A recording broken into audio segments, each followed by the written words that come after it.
Here, Brian, and there are plans to expand indoctrination. That's right. Well, Idahoans are also concerned. Horror shot. That line would be moving a little bit farther west. I'm like crying. Nobody wants to see Dark money is influencing policy in our state. Well, that's not how this works.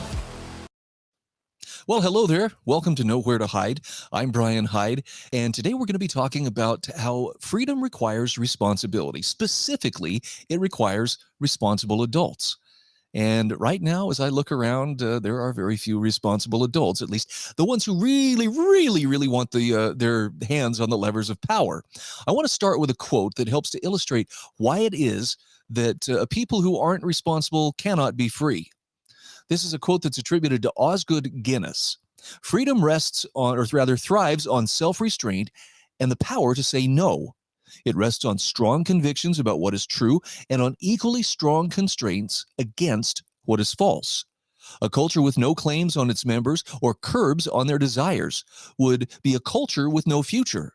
Freedom requires a firm refusal of what is false, what is bad, what is excessive, what is ugly, and above all, what a person is not and should never try to become. When everything is tolerable, nothing will be true, and when nothing is true, no one will be free. Now, I don't know about you, but that makes me think a lot about what we see playing out before us in the various school districts, not just here in Idaho, but throughout the United States. It seems that there's a very concerted effort to reach out to these young minds and to convince them of things that are not true, that are not beautiful, that are not worthy of their respect or their attention. And I think that's where parents, as well as community members, need to stand up and push back. Unfortunately, we have an entire apparatus within our corporate media and within some of the government apparatus itself that really doesn't want to see this change. You want to see a good example of what that looks like? We've talked a little bit about what's been going on in the West Bonner County School District with the appointment of Brandon Durst. Sorry, I had to think about his name. I've mistakenly made him the lead singer of Limp Bizkit a time or two, and I don't know that he appreciates that.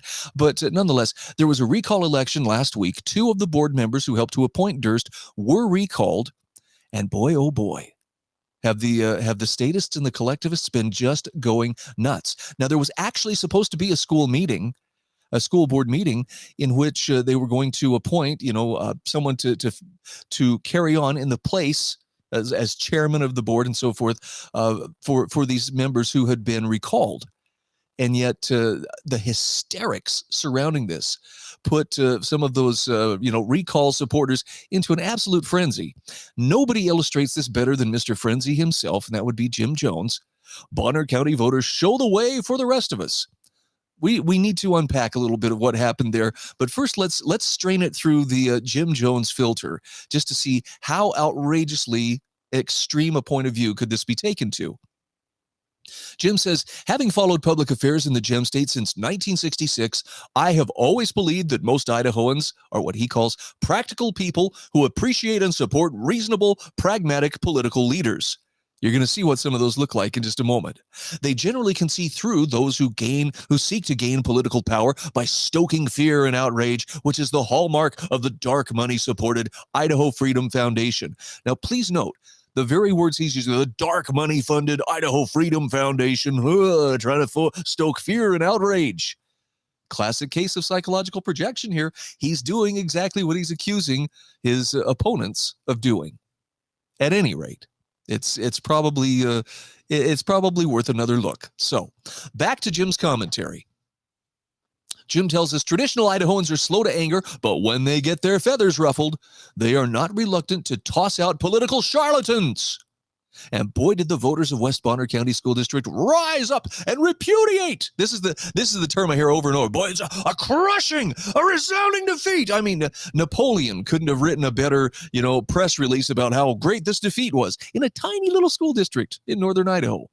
These IFF-supported trustees, by the way, IFF isn't the one who elected them. It was the community who elected them, who took over the board in a low turnout election in 2021. Keith Rutledge and Susan Brown, together with a third IFF-supported trustee, have had the West Bonner County School District in turmoil ever since that election.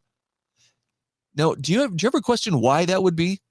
Is it because business as usual, the good old boys, good old girls club couldn't continue on with whatever it was doing? And there are some pretty strong hints that what they were doing was not all above board.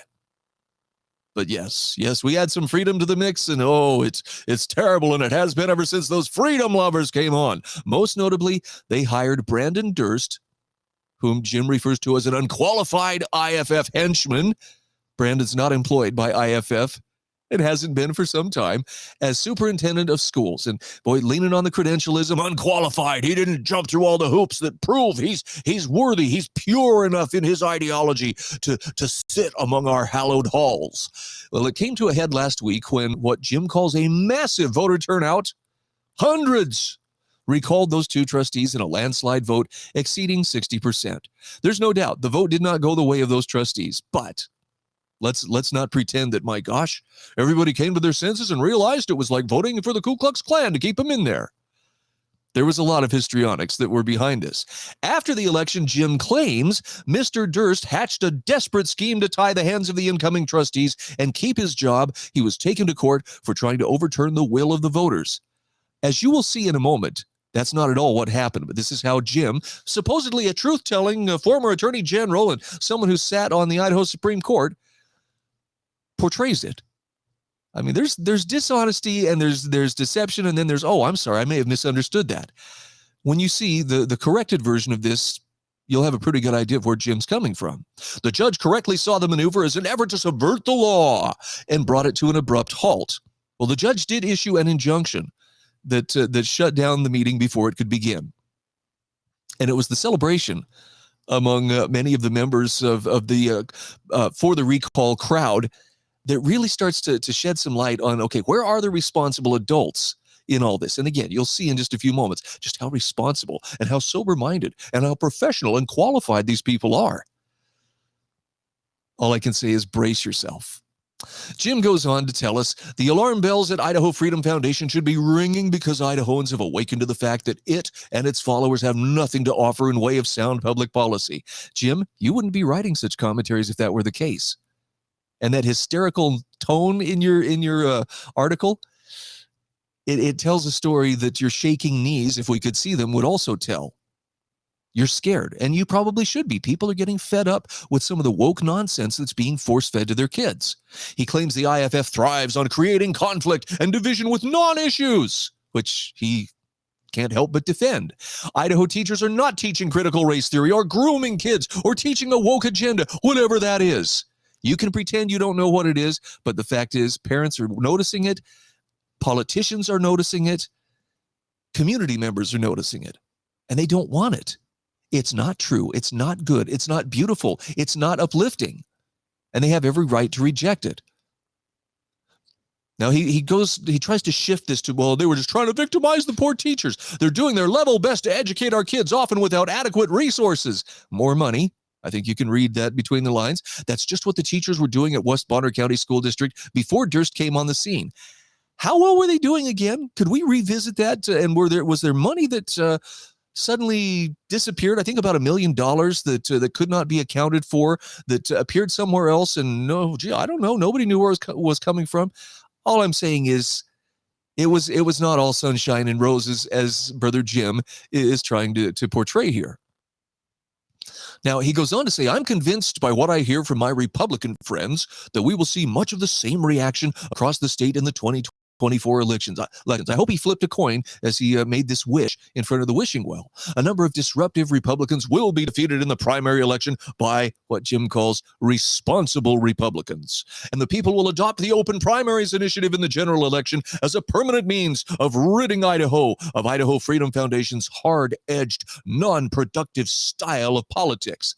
Now, again, I'm going to have to give a little translation here. When he says hard-edged, non-productive style of politics, he means principled people approaching politics with an eye towards, is this within the legitimate role of government or not? And sometimes saying, no, it's not. Apparently, productive politics is anything that allows whatever, the person holding the reins of power wants to be implemented. But that's not good politics. It's not proper government. Jim should know the difference. He says, I've spoken with a wide array of traditional Idaho Republicans, this I guess would be his establishment cronies, in the last couple of years about the political trajectory of our state, and they are sick at heart with the conflict and the turmoil stoked by IFF and its minions. They're upset because they are losing their grip on power, as people have wised up to the fact that they may talk the talk around election time, but they do not govern as conservatives, and they don't even govern according to their own Republican platform.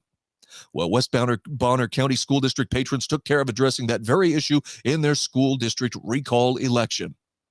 A great victory, but let's not read too much into it just yet. There will be a furious fight, says Jim, over the initiative in the coming months because the IFF's big guns, Brent Regan of Coeur d'Alene and Brian Smith of Idaho Falls, know it will destroy the iron grip they have on what Jim calls the extremist branch of the Idaho Republican Party. As Mr. Smith said in Idaho Falls on August 23rd, if Idaho gets ranked choice voting, we're finished. It's that simple. Now, this is kind of an interesting little rhetorical trick that Jim is playing here. Why? If they do this, we're finished. The implication is they'll have caught us. Our wrongdoing will be uncovered. Our criminal days, our criminal enterprise will come to an end.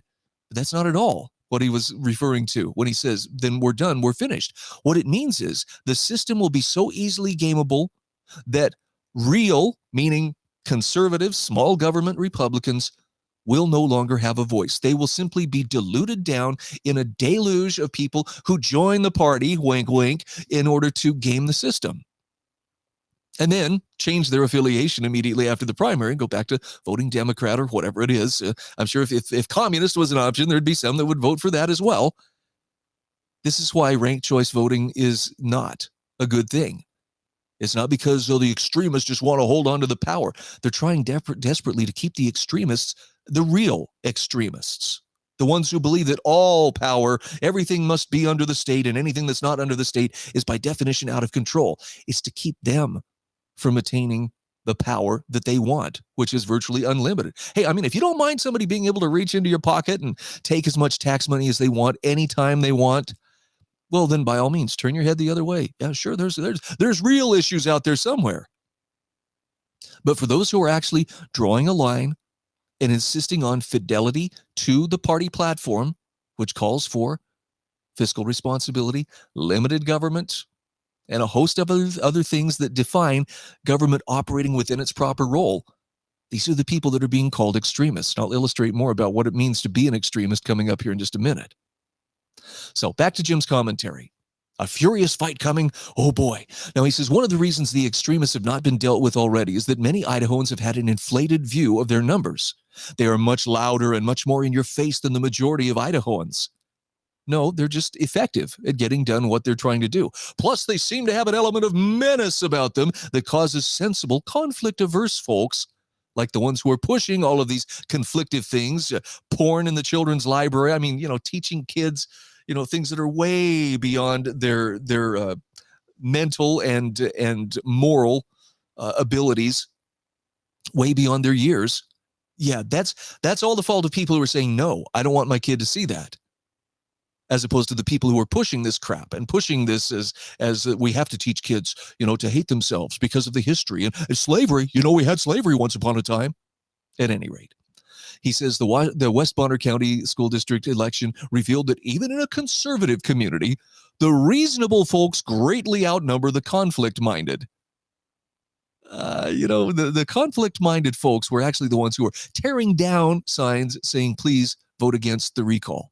The conflict-minded ones were the ones who show up like a little pack of barking chihuahuas every time that Brandon Durst dares show his face. These are the ones who just can't help but attack everything he says, everything he does, anything he tweets. Oh, it's just wrong. Everything's wrong. But they have nothing of substance as far as, well, how can we help? What could we do to turn this in a favorable direction? All they know is we've got to have power. We've got to have the power. Please spare me the talk about who's responsible. Jim says people across the state should take heart that they could stand up, speak out, and vote the disruptors out of office, replacing them with officials approved by Jim who will deal with the real problems facing the state and its communities. Namely, how do we get enough money out of you, the taxpayer, and into the pockets of our friends and cronies? We all owe the good folks of West Bonner a heap of thanks for showing us the way. Jim, I like that jubilation tea corn pone accent you threw in there for that folksy feel right there at the end. By gosh, you are just one of us, a good old boy. Now let's show you what some of these responsible folks look like. Okay, these are the responsible voters. Oh my goodness. This is in response to an announcement that an injunction has been issued banning the school board meeting that was supposed to take place following the recall election. And that is actually, I believe, a city councilor from one of the cities in that school district standing on the table, screaming as others around her are screaming and chanting. This is responsible. This is what the good, wise, noble leadership is doing. Or so Jim would have us believe. So let's take a look at an alternate recounting of what happened here, courtesy of the Idaho Tribune. Kootenai County Republican Central Committee Chairman Brent Regan said this on Facebook. Here's why you shouldn't listen to hysterical liberals or the media. The recall election was successful against the two board members who happen to be the chairman and vice chairman. Now, after the vote is official on September 7th, this is after it's all been canvassed, you won't have a chairman or vice chairman. So who runs the meetings? This is why the first order was to dissolve the board as it currently sat and to appoint a new chairman and vice chair. You have a flat tire and no spare. But no, it was Brandon Durst trying to subvert the rule of law, take the law into his own hands, thwart the will of the voters. Wow. I bet Jim can tell some good campfire stories. He said, Brent says what the meeting was supposed to do was dissolve, not resign the board, which means all the board members relinquish their titles, like chairman and vice chairman on the board, but they remain on the board. The superintendent then conducts the election of a new chairman, and then that chairman conducts the balance of the meeting. It's a procedural thing. I believe I said as much last week, but far be it for me to say I told you so. Then on September 7th, when the two recalled board members are no longer on the board, you still have a functioning board of three with a newly elected chairman, which can proceed to fill the remaining seats. This is called the smooth transition of power. I would add, this is how reasonable adults would conduct business. Not the screaming harpies who were jumping on tables and otherwise carrying on like you'd see in the primate house at the zoo. But I digress. Brent Regan says, however, what we have now is hysterical people who are ignorant of parliamentary procedure and the law, making false claims about the superintendent appointing a new board, which is a claim completely unsupported by Idaho law. How they got a judge to issue an injunction against a legal and necessary meeting is beyond comprehension. Welcome to Post-Justice America. Thanks, Uncle Joe. And you may think, well, that's a little bit harsh, but I think it rather accurately describes the situation we find ourselves in. Laws are for other people. And certainly we don't have to be bound by the same kind of laws that others are because our cause is that righteous. Now, that kind of Jacobin thinking sent a lot of heads rolling back in the days of the French Revolution. I think that same dynamic of human nature is probably still around. I just don't want to see it put its face out in sunlight. And probably you don't either. So why is it so important that people push back against these social justice imperatives that seem to be creeping into our schools? Jim denies that they even exist. I, for one, would differ. But I think a quick look outside, okay, well, let's break the tunnel vision here for a moment and look just a little bit outside our own experience at this moment. Why is social justice such an essential component to obtaining absolute control? Look at this. This is a photograph from an AFP article that was published earlier today. Top Khmer Rouge leader tells court he fought for, what's this? Social justice. I'll be darned. One of the Khmer Rouge's top surviving leaders on Wednesday challenged his life sentence for crimes against humanity and said he only fought for social justice in Cambodia. In rare comments made to a UN-backed court. Now, does this mean that every social justice warrior is a Khmer Rouge member, at heart? No. But they're marching in the same direction that the Khmer Rouge were found. And surprisingly enough, you know who the Khmer Rouge used initially to carry out the roundups before people were sent to the killing fields? If you haven't watched the movie, you should watch it. It was the kids. It was the kids who were indoctrinated. So maybe it's just not so crazy when people take a dim view of children being taught things that are unbelievably disconnected from reality, ugly, and untrue.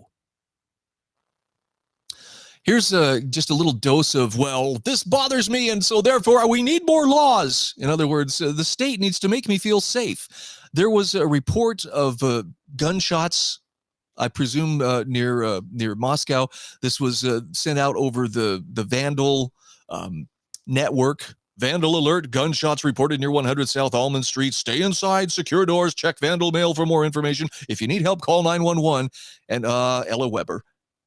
No one should have to wake up to this text. It's time lawmakers listen to our repeated calls for common sense gun reform. Talk about let's take anything and make it about me.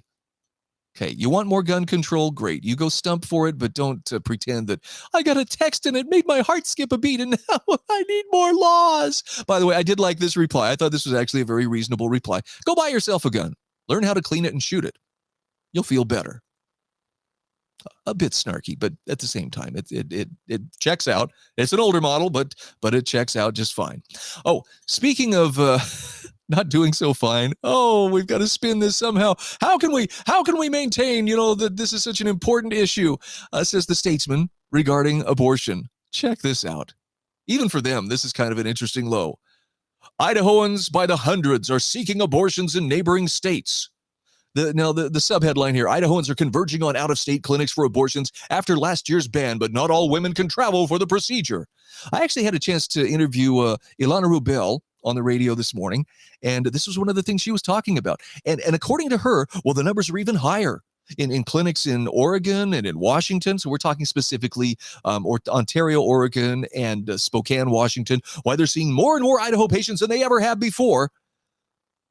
And presumably that's only because Idaho has a very strict law regarding abortion on demand, one of the strictest in the country, following the overturn of Roe v. Wade last year. Now, there are a couple of problems that I have with this, and one is the implication that, because you passed this law, now more women than ever are having abortions just to spite this law. What do they think we live in, a Handmaid's Tale? Okay, yeah, I mean, that's very dramatic and everything, but let's think about this for a second. If this is true, if, in fact, more Idaho women than ever are still having abortions or having more abortions than ever, well, then the Idaho law really is no obstacle to them obtaining the reproductive health care that they are in need of. The worst part is that apparently they have to travel, but you can't have it both ways. Well, they're being denied, the opportunity for health care. No, they're not. Not if they're having abortions in ever larger numbers. But of course, the idea that, well, not all women can travel out of state for the procedure. Okay, I'm sure this is tongue-in-cheek, but at the same time, it needs to be said, it's sad they can't kill their children in their own home state. I always marvel at how attached to abortion and how imperative abortion is to that left-wing agenda. It's sickening. And have you noticed how the rhetoric, it shifts completely away from the innocent life that's at stake? How could anybody possibly, find happiness in a place where you don't have the right to kill that child right up until the moment of birth? Something seems a little bit off, but I guess that's how some people tend to think. So a piece of advice as we wrap things up for today. Look, if you believe in traditional values, if you believe in freedom, if you are a responsible adult and you teach the truth to your kids, you are going to be called an extremist. In fact, let's just put it right out there for everybody to see. Be the extremist the media says you are. Get married. Have children. Raise chickens. Grow a garden. Own guns. Buy Bitcoin or something, precious metals, something like that. Teach freedom. And above all, this is probably the biggest prerequisite if you really want to be the extremist that the media says you are. Be happy. For some reason, nothing seems to make the hardcore leftists more angry than the sight of someone actually enjoying themselves without their permission. Good. Well, a smile can be contagious, but apparently, if somebody wants to be a giant suck on a sour lemon, well, I guess we can't really stop them now, can we? Just a bit of advice as you consider what it means when we say freedom requires responsibility. I'm Brian Hyde, and this is Nowhere to Hide. Are biased, the Idaho Press Club are biased, all media, newspaper, radio. To be completely blunt here, Brian, and there are plans to expand indoctrination. That's right. Well, Idahoans are also concerned. Horror shot. That line would be moving a little bit farther west. I'm crying. Nobody wants to see Dark money is influencing policy in our state. Well, that's not how this works.